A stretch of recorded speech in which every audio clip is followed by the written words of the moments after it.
Welcome to SportsBeat KC, the Kansas City Star's daily sports podcast. It's Tuesday, March 28th, and I'm Blair Kirchhoff. It's the time of year when hope springs eternal. Baseball season has arrived, and every team has a chance at becoming a World Series champion, right? Well, some teams have better chances than others. The Royals enter the 2023 season with a new manager in Matt Quatraro. A new GM, J.J. Picollo, was elevated late last season, and they remain in the early stages of the John Sherman ownership. There is optimism for improvement, but it'll be essential for Kansas City to avoid the slow starts of previous seasons. On today's show, star columnist Sam McDowell discusses the Royals and focuses on the pitching.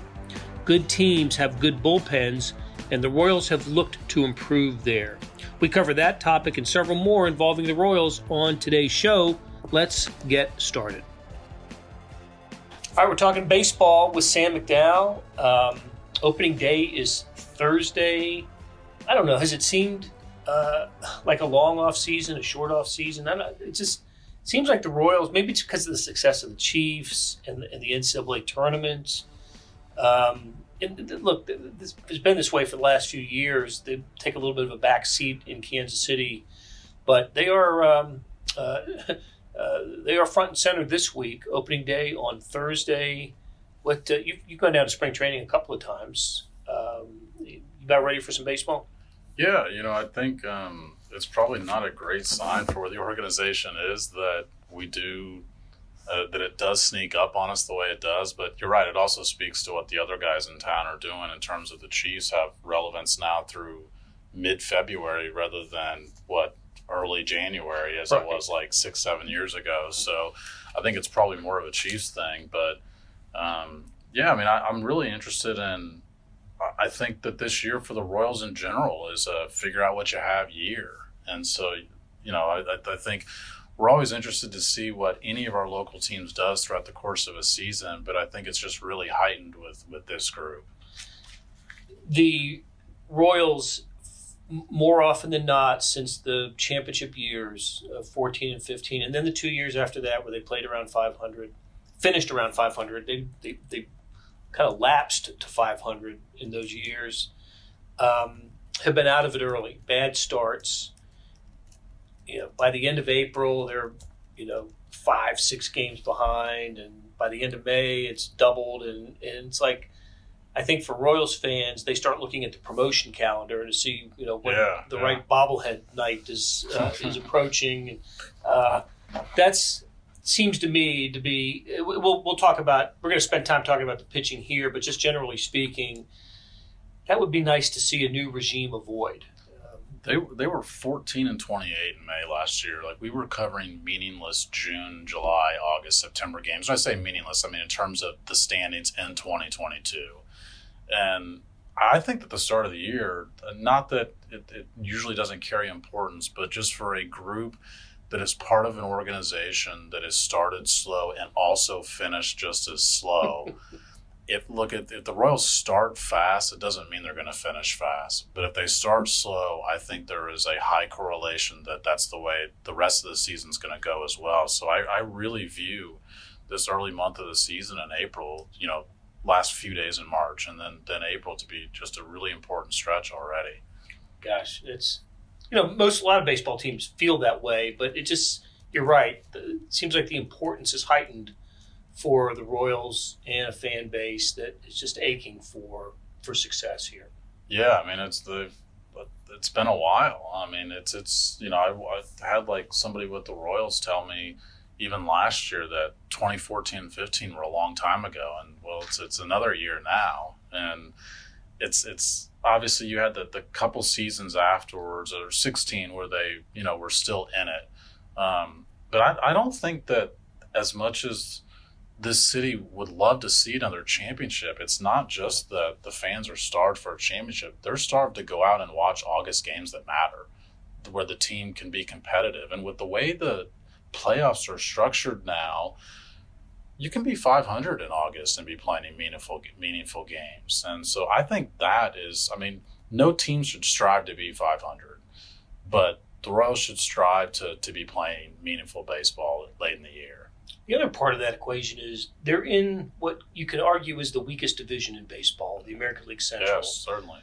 And I don't have the payrolls in front of me, but it's not a division that goes out and spends a ton of money. It's the place the Royals need to be, and even in what is the weakest and probably the cheapest division, they still haven't been able to win as many as 70 games in the season the last few years. Yeah, I mean, baseball certainly has an economic problem in terms of the way that, and we've been covering the Chiefs in early March specifically because of the way the salary cap works. There's so many interesting layers to it. I think it certainly is much more strategic when you look at the way the NFL is shaped. But I also just think it keeps the fans more engaged too. All 32 teams in the NFL feel like their team has a shot. I don't think it works that way in baseball. I think there's teams that, probably feel like it's a long shot year after year after year, and we're covering one of them. But I think you make a good point, a good distinction there is that the Royals in their own division are competing among their peers. When you look across baseball, they're not.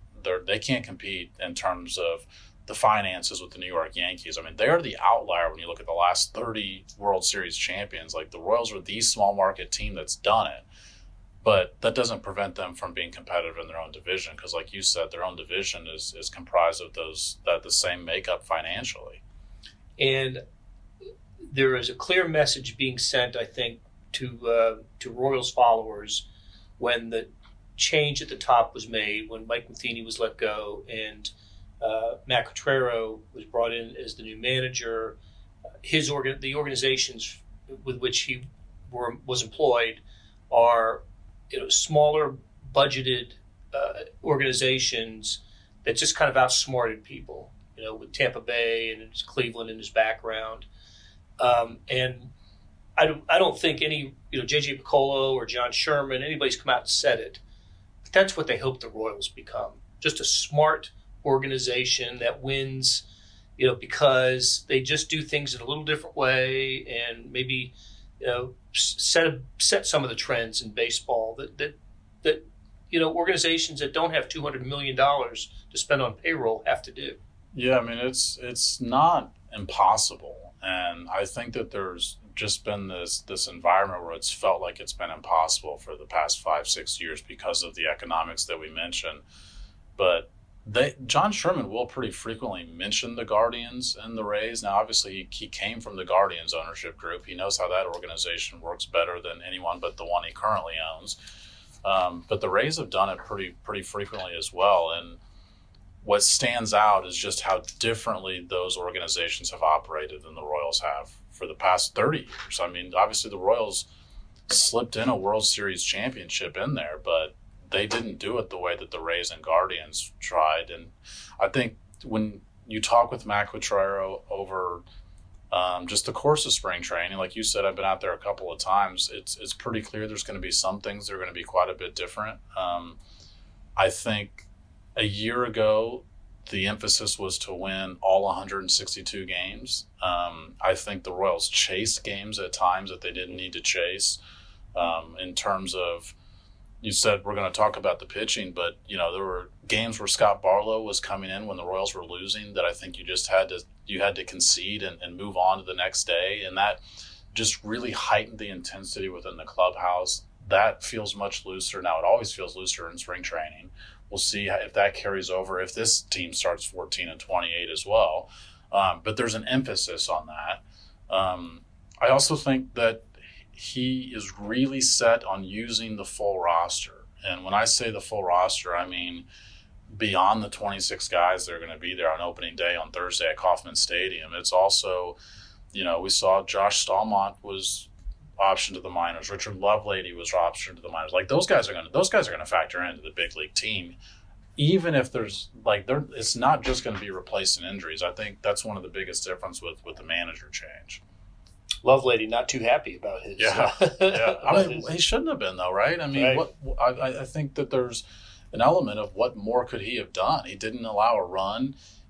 He was throwing strikes, which is obviously the emphasis with the pitching staff this year. I think he probably felt like he checked every box and still didn't get the opening day roster nod. Yeah, look, I think this is an example of a little bit change of thinking and approach by the Royals when it comes to pitching. So, yeah, let's take a break here. And when we come back, we're going to talk about pitching and both the rotation and the bullpen with Sam McDowell. We'll be right back. Hey, this is Blair. There are several ways to access the Star Sports section. Let me tell you about a couple of them. There is Sports Pass. For $12.99 a month, you get unlimited digital access to all of the Star Sports content, including beat writing, columns, features, pretty much everything we write.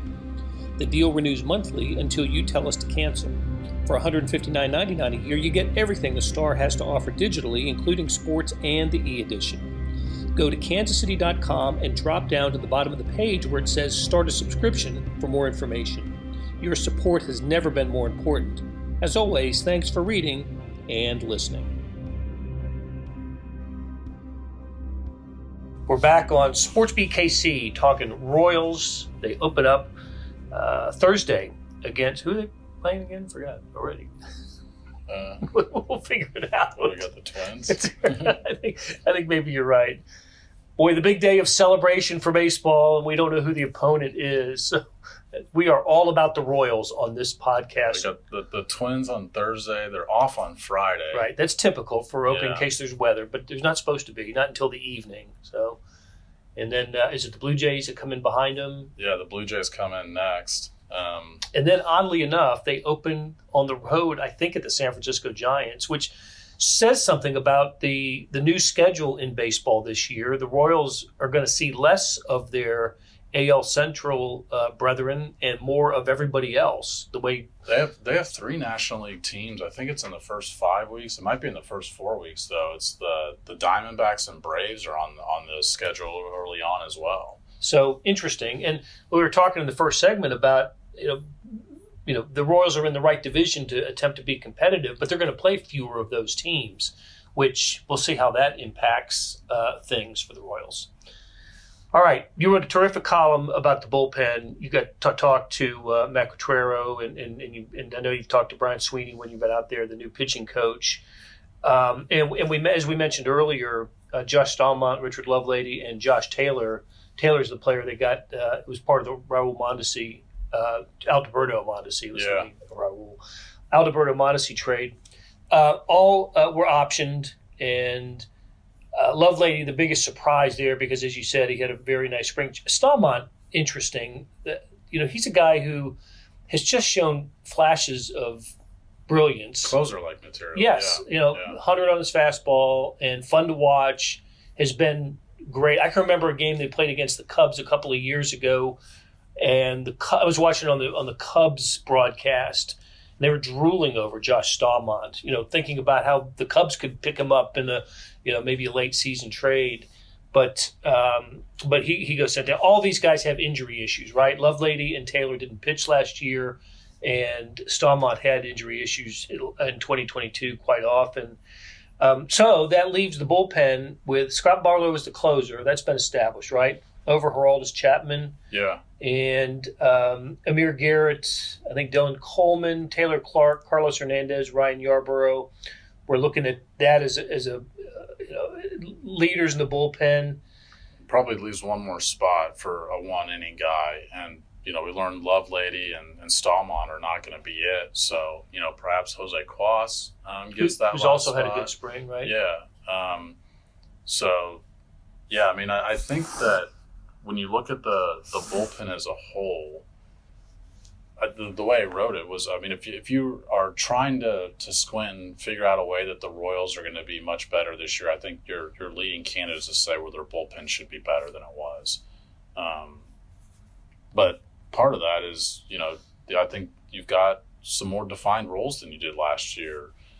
Barlow doesn't have to close every game. You've got a guy like Chapman, if he's thrown well, that he can close games, but This coaching staff seems really intent. Now, every coaching staff would like to do this, but on defining before a game, a pitcher knows when he might go in. And I think guys last year had some frustration of potentially being called into any situation, and therefore you've got to prepare for going in the third inning, the fourth inning, the fifth inning. You always have to be ready to go. There is an element of that life to being a reliever. It's part of it. But it's much better if you say, hey, they've got a group of lefties coming up. this is going to be your area. This part in the lineup is going to be your area, or we don't envision using you before the 6th inning. I just think there's a lot more that goes into preparation for relievers to go to a game than most people realize, and I think it can be, if not physically exhausting, just mentally exhausting. And the Royals had a specific problem last year in that their starters didn't go very long. Was it the worst on average in baseball? They were below average. It wasn't look the lowest teams. It's a little bit tricky because the Rays and Giants use openers, so they're throwing bullpens for like 7 innings a game some days. So the Royals are bottom third of the league, and the amount of times their starters went 5 innings, 6 innings, 7 innings, and they only threw 8 innings once all year. It was Brady Singer got one out in the 9th. But so I just was looking that up and saw that the best bullpens in baseball last year, the top 5 bullpens all won their division last year. 6th was the Mariners, who won 90 games and made the playoffs as the AL wild card. I don't think it would surprise a ton of people that, if you've got a good bullpen, then you're probably going to be a better team. I think the degree to what it meant, the correlation set was a little bit surprising. But the other correlation when I looked at it were those bullpens were the least used bullpens in the league last year. And so the Astros I think they had a 2.88 or something like that ERA last year. They were asked to record like 30 fewer innings than any other bullpen in the league. And, I talked to a few of the bullpen guys with the Royals about it, and Amir Garrett said he likes being used like every day. He feels like his stuff works better. There's guys like that, especially like guys that throw sinkers, but it's the outlier. And the norm, when you look at the correlation and the relationship, is that when you are used less often, you're going to be more effective. And therefore, if the Royals bullpen is going to be better, the starters have to be better too. They can't go 4 innings because it's not just that day. I think that's the confusion about it, is a lot of people think, oh, your bullpen's got to go 5 innings. Now you've got to have 4 guys throw well. But it also costs you the next day. Now guys aren't available. Potentially could cost you the next day because now you had to use this exact guys on Thursday, and now those guys aren't available on Friday. So now you're in this sort of like never-ending cycle of trying to get your bullpen back on track, waiting on somebody to go 7, 8 innings so that you can get that bullpen back on track. And that's where I think the Royal starters are going to play just a really critical part in this.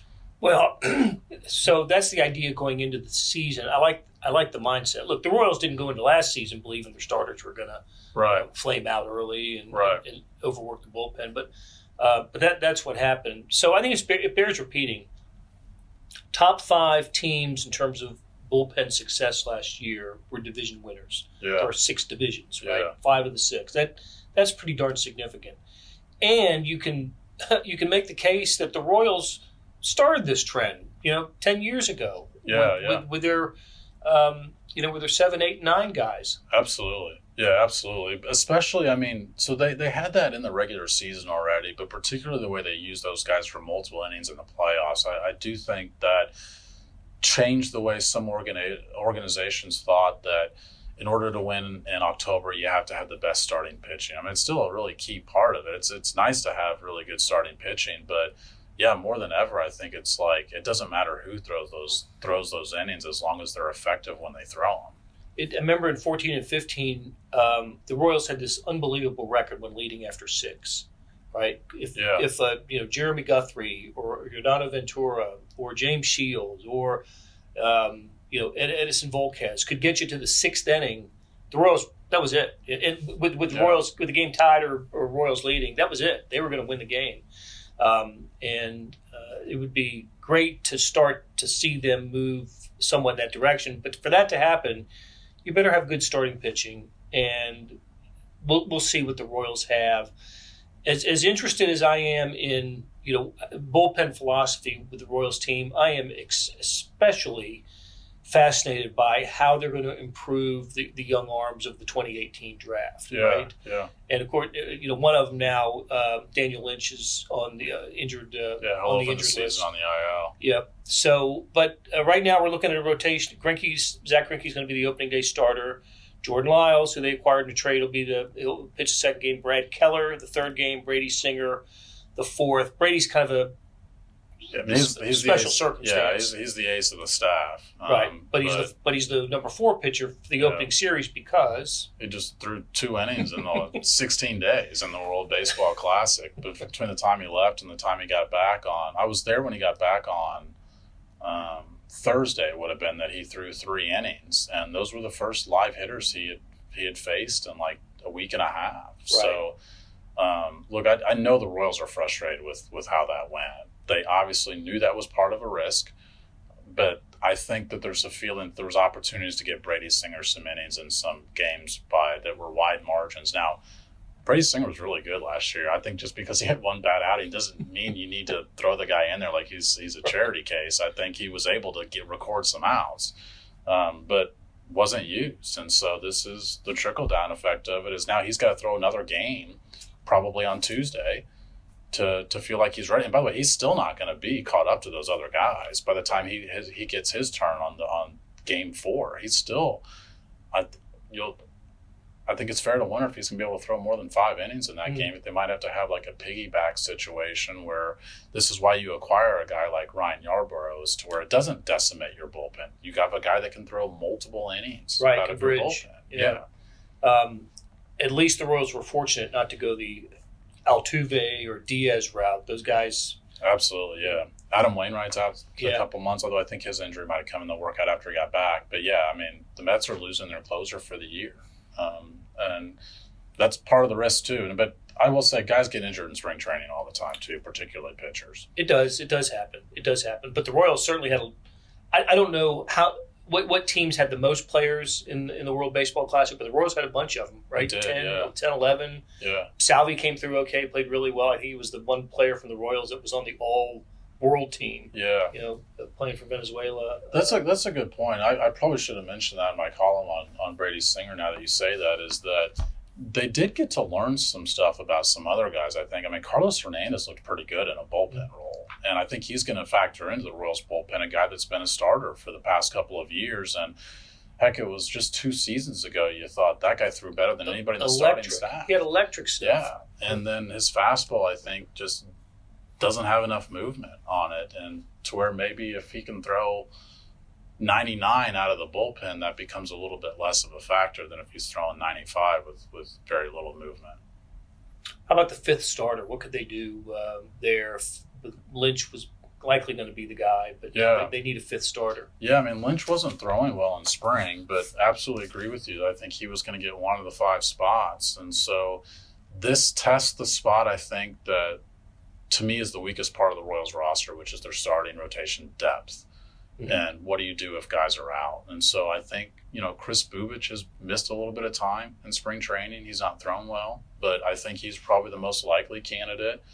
But Ryan Yarbrough, I think they're still trying to stretch out. He threw 2 innings on Thursday, I believe it was. Wednesday. It might have been Wednesday or Thursday. But he'd missed a little bit of time too. So like I said, I think it's the weakest part of the Royals roster is that they're not really well protected if starting pitchers get injured. Okay, all right. We're gonna talk more Royals later in the week, and we'll talk more lineup at that time. But I do want to ask you as we wind down about Jackie Bradley Jr. Looks like he got a chance to be the opening day starting right fielder for the Royals, and that's partly due to an injury, but interesting that he's had a good spring. He's taken advantage of the opportunity the Royals have given him, and if they could get a fraction of what he delivered in his best years in Boston, they might have a pretty good veteran outfielder. Yeah, I mean, I think it was a smart addition just because of the injury to Drew Waters. I mean, Drew Waters, I think, was going to play center field, and you had Kyle Isbell as like plan B, and now plan B becomes plan A. And I mean, look, Kyle Isbell doesn't cover a ton of ground, and I think there's a little bit of risk of going into a Kauffman Stadium game with a spacious outfield, with an outfield of MJ Melendez, who's not a regular outfielder, but they're going to try him as a regular outfielder. Kyle Isbell in center, and then, I mean, I think you'd like to get Edward Olivares' bat in the lineup. You don't want his glove in the lineup. So if you have to go in with like those 3 playing outfield, I think there's a lot of concern about a fly ball pitcher, having those guys behind him at Kauffman Stadium, and to where that is where Jackie Bradley Jr. falls more into place, because his glove and his arm in particular. I mean, the guy throws like 99 miles an hour from the outfield. It's a much bigger addition than the bat, because I mean the bat hasn't been there for a couple of years now. He's still like not that old of a guy. I mean, technically should still be in like the edge of the prime of his career, but for whatever reason, he's just really sort of lost it at the plate the past couple of years. For sure. All right, who's going to DH on opening day? I think, look, I mean, if I had to pencil in the lineup when I was down there, I thought like Franmil Reyes might be that guy. He had a really good spring. He's an intriguing guy. He's one of the only guys I've ever seen that could stand next to Salvador Perez and make him look small. He is a huge dude. He's a very big and like not out of shape huge either. So I was surprised when the Royals added him in spring training, purely because I was like, man, I'm surprised another team has not given him a shot till now, because the power is just immense. But he can only hit fastballs. He struggles with off-speed stuff. But I know I chatted with him for a brief time down there, and I know he spent a lot of time working on off-speed sliders because he anticipates that's all he's really going to see. And he said, if somebody hangs one, I have to crush it over the fence. There's no excuse for not. And the other piece of it is trying to lay off the ones that are out of the zone. Now, when I was there, one of the games, he did strike out twice and saw all sliders, both at bats. But he's had a good spring.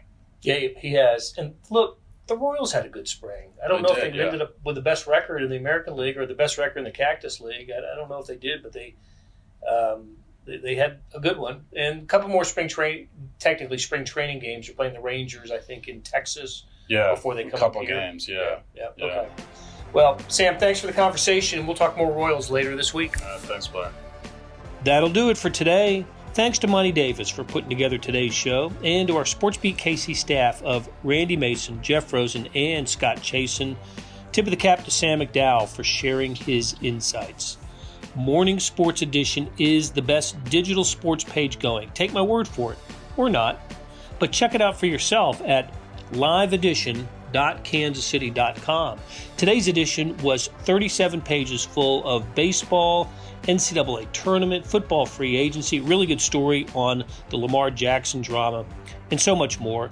Again, liveedition.kansascity.com. Thanks for listening, and we'll be back soon with another SportsBeat KC, where we talk sports in Kansas City every day.